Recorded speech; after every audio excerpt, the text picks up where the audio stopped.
the hell's going on with Jey Uso? Talked about the Usos reuniting on Raw now. We know Big Jim is on Raw. Naomi is out for a while, so Big Jim off to reunite with his brother Jey. And everyone stunned by the development we had this past week on Raw, as it was Jey Uso super kicking LA Knight to basically get even with him, I think. A lot of people immediately jumped onto, oh man, shocking heel turn from Jey Uso. I didn't see it that way. I don't think it was a shocking heel turn by Jey Uso. I don't think it was a heel turn at all by Jey Uso. Many times throughout the years, I think we get to that point where we try to get back to the babyface heel dynamic, where everyone is either a babyface or everyone is a heel.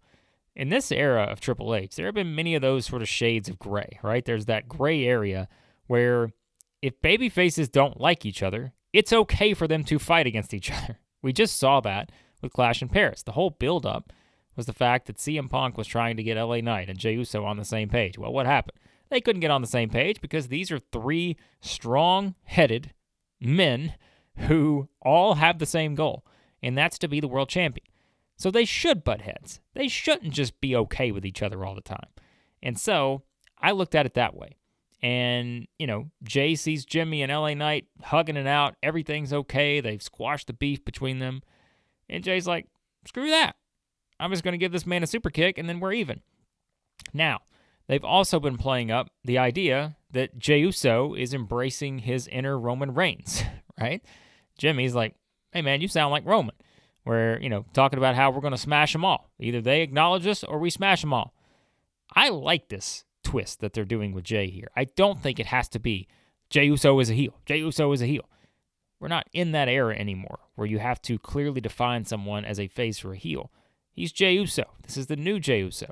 And I think if you were talking about directions to go with Jey after losing the World Heavyweight Championship, it became kind of a spot where we said, is it going to be like we've seen some people do in the past, where you get to this level, maybe surprise people by getting to the top level of the company, as Jey did. He won the Royal Rumble this year. He won the world title at WrestleMania. Do you just fall off after that to where now you're back to what people saw you as you're just a tag team wrestler, you're that mid-card intercontinental champion type guy? How do you keep yourself at the top? And that, I think, was always going to be a dilemma for WWE whenever Jey lost, because there are people, as we know, you guys know this, some of you guys have said this, whether in comments or we talked about it on live streams, all this other stuff. But, hey, I'm not buying the whole Jey thing because of the stuff that, quite frankly, they pointed out in WWE Unreal. They're like, hey, he's blown up out there. Like, when he's doing the dancing, man, the guys, like, they're pointing out some of the flaws that you can see with Jey Uso. Is he going to rise to the occasion? All those things. And so people were picking apart that, right? And so to be able to appease that crowd while also keeping Jey as a central figure, because, well, he's still one of the top merch sellers out there, you had to do something, I think, a little bit more intimate in terms of the character, right? The person, Jey Uso. And I think this is a good direction because now we can have this discussion about Jey, where he's not just the guy who's happy that, all right, well, I'm not the champion anymore. Man, I'm just going to come out and yeet. I'm just going to yeet all the time. And, I'm not the champion, but who cares? No, Jey's pissed off because he's not the champion. Like, he's not happy that this is where he's at now. And as he said on Raw, maybe sounding like, the old me or the current Jey's not working. So do something different.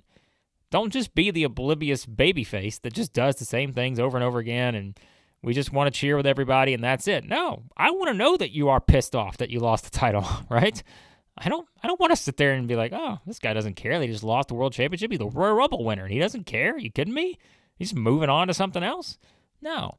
I like that they're keeping that as part of the story. Jey's not happy about this. Sure, he's going to come out. He'll team with his brother. They'll reunite to try to take down, one half of the vision here. But Jey still has that goal to be the champion again. And I think that's a bigger question. If I ask that question right now, will Jey Uso ever be the world champion again, WWE champion? I think a lot of people would say no. Because maybe they're like, well, they've already done the Jey experiment. But I think something like this, that gives you a new kind of thing to work with.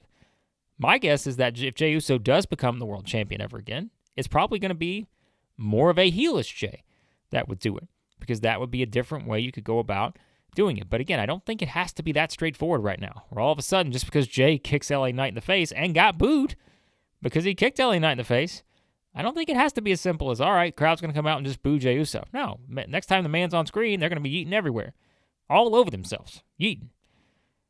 But I think this is a good way to approach it with Jey, because there's a lot of layers here that you can work with. The dynamic with Jimmy, when Roman eventually comes back, there's some stuff you can play off of with those two. Because remember, Roman was kind of the person who pushed this, right? A little bit. You know, Jey and Roman teamed up. They've been close. Like, they're back on the same page. All that stuff. And so Jey's saying, all right, yeah, like, I'm going to follow a little bit of Roman's lead here based on some of the things that Roman's been saying. Basically, you know, look out for yourself and that kind of stuff. Because it's Roman, right? Perhaps in the bloodline, no more complicated history than Roman Reigns and Jey Uso. So, yeah, I like it, and I'm a fan of it. Like I said, I don't think it has to be just a straight-up discussion about Jey being a heel or anything like that.